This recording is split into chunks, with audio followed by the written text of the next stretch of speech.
Welcome back, America. I'm Hugh Hewitt, joined on the phone today by the former National Security Advisor, Ambassador Robert O'Brien, longtime friend, often a guest on the Hugh Hewitt Show. You saw his colleague, Alex Gray from American Global Strategies earlier this week. And Ambassador, thank you for coming back. I want to talk about Greenland, and I want to talk about TikTok. Let's start with Greenland. It's not a joke. We have to take Greenland seriously. Why?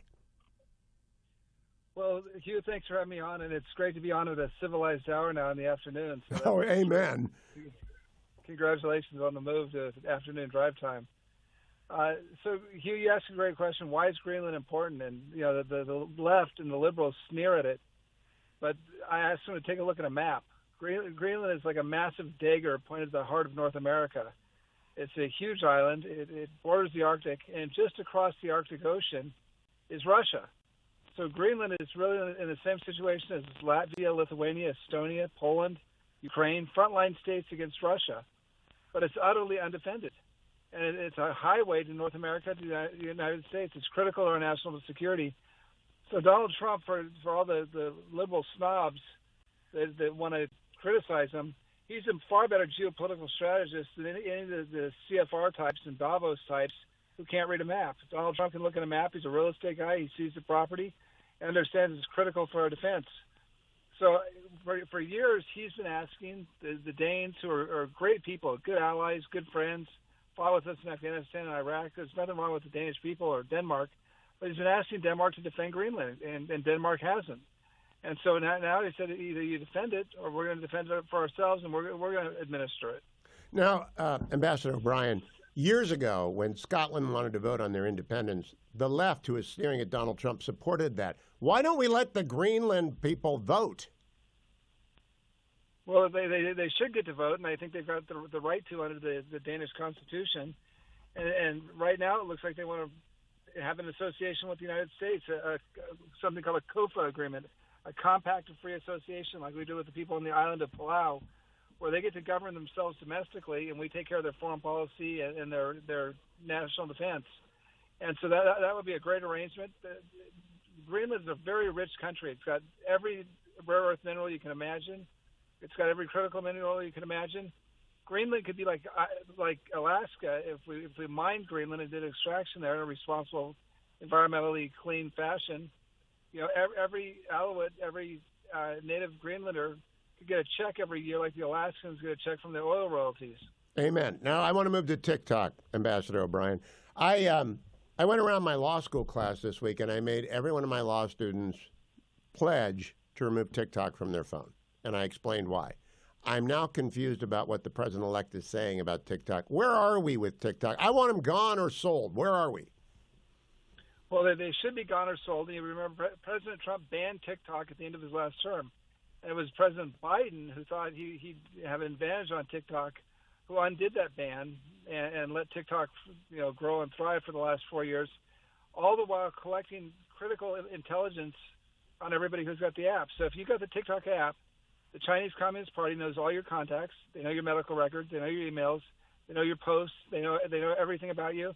And they probably know a lot about your friends who you've interacted with who don't even have TikTok, because the terms of service are so great. It's the biggest espionage tool that's ever been devised since the Trojan horse in the Homeric times and the Trojan War. And it geolocates everyone. It knows everything about all you. And that may have been almost been too much information in the past, right? Like the old Stasi warehouses full of files.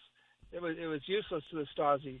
But with machine learning and the algorithms and the artificial intelligence, all that intelligence can be gathered on individual people. Social credit scores can be applied to Americans.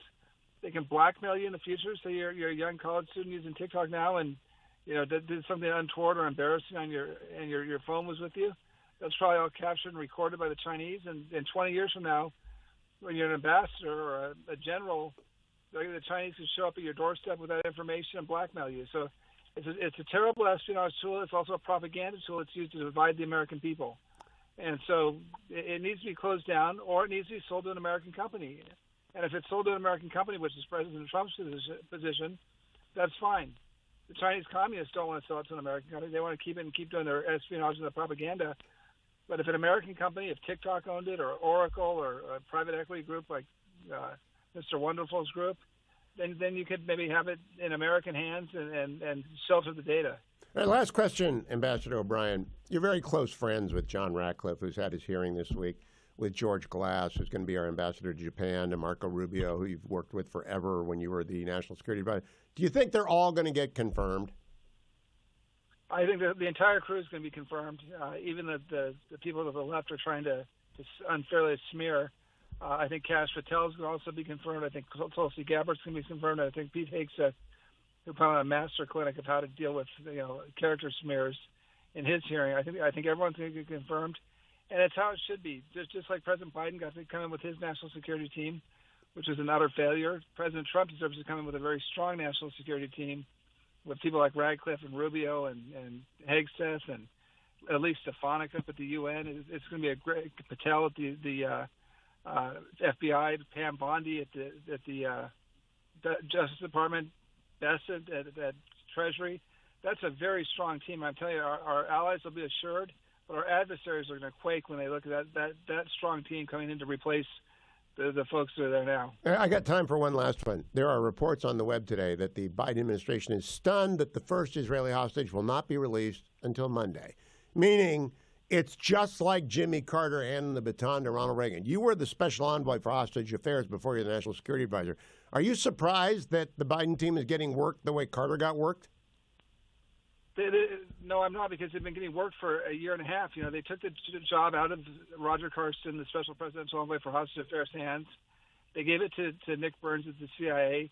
They let Americans be killed with no retribution, no threats. The Biden team had tea with these guys in Doha for a year and a half. They assassinated Hersh Goldberg Poland with a Marine Expeditionary Unit off the shore. Did nothing about it.